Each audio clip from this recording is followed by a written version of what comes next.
Nous sommes aujourd'hui en présence de Monsieur Otili qui va nous parler de son parcours et du système éducatif en Guyane. Monsieur Otili, bonjour. Bonjour.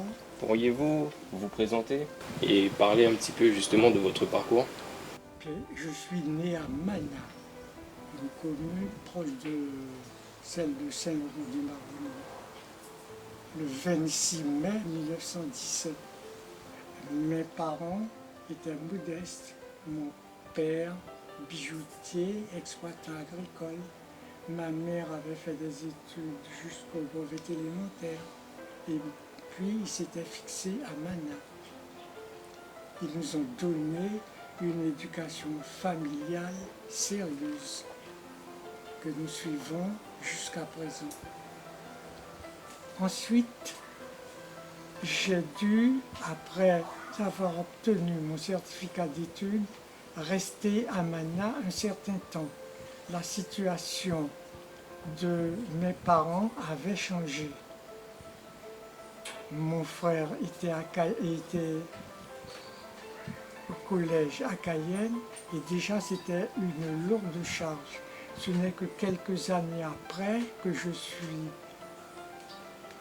venu à Cayenne continuer mes études qui se sont déroulées normalement jusqu'au brevet supérieur à cette époque-là. Moi j'avais choisi la carrière d'enseignant jusqu'en 1935, j'ai poursuivi mes études et je suis arrivé à être enseignant. Et l'apprentissage à votre époque était-il différent de celui d'aujourd'hui? Mon père m'a conduit à l'école primaire de Mana et lorsqu'il me quitta, il dit « c'est ton père, il me représente » à l'instituteur qui m'aura à charge. L'instituteur me considérait comme si j'étais son fils. Il n'était pas trop doux, mais seulement il était exigeant dans mes études. Et avec du recul, quels reproches vous pourriez nous faire concernant les études à votre époque et celles d'aujourd'hui? À mon époque, il me semble que les enseignants essayaient de se mettre plus près de leurs élèves,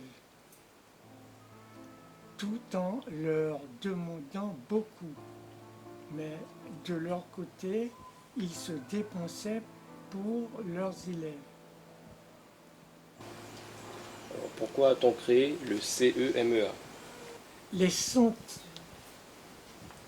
d'entraînement aux méthodes d'éducation active ont été créés en France par M. André Lefebvre en 1937. C'était un besoin sous-tendu. J'ai fait beaucoup de scoutisme. À l'occasion d'un congé en métropole, ça a été en 1952, est-ce que je sais, le recteur de l'Académie Guyane-Antilles a lancé une convocation à tous les enseignants qui étaient en congé en métropole parce qu'ils allaient faire un stage d'éducation populaire. Naturellement, j'étais dedans. Après ce stage, j'ai compris qu'il y avait une complémentarité. Parce que surtout après les guerres 14, 18, etc., il y avait une population qui, pendant les vacances scolaires, des jeunes qui étaient livrés à eux-mêmes. Notre devoir d'éducateur était de prendre en charge ces enfants, ne pas les laisser les livrer aux méfaits de la vie, de la ville. Donc, si je comprends bien, le CEMEA permettait aux jeunes de passer le BAFA et le BAFD. Et surtout de rendre service au pays avec leur savoir, leur acquisition. parce qu'en plus, nous avons insisté sur la connaissance du pays, l'utilisation des possibilités du pays. Nous vous remercions, Monsieur Otili, pour le temps que vous nous avez accordé pour cette interview.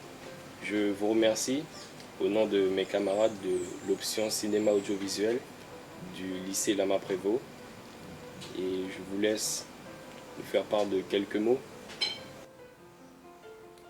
À mon tour, je vous remercie de m'avoir permis de dire à peu près tout ce que je pense. Je pense aussi à tout ce que je dois aux camarades et aux amis qui m'ont entouré, qui ont soutenu.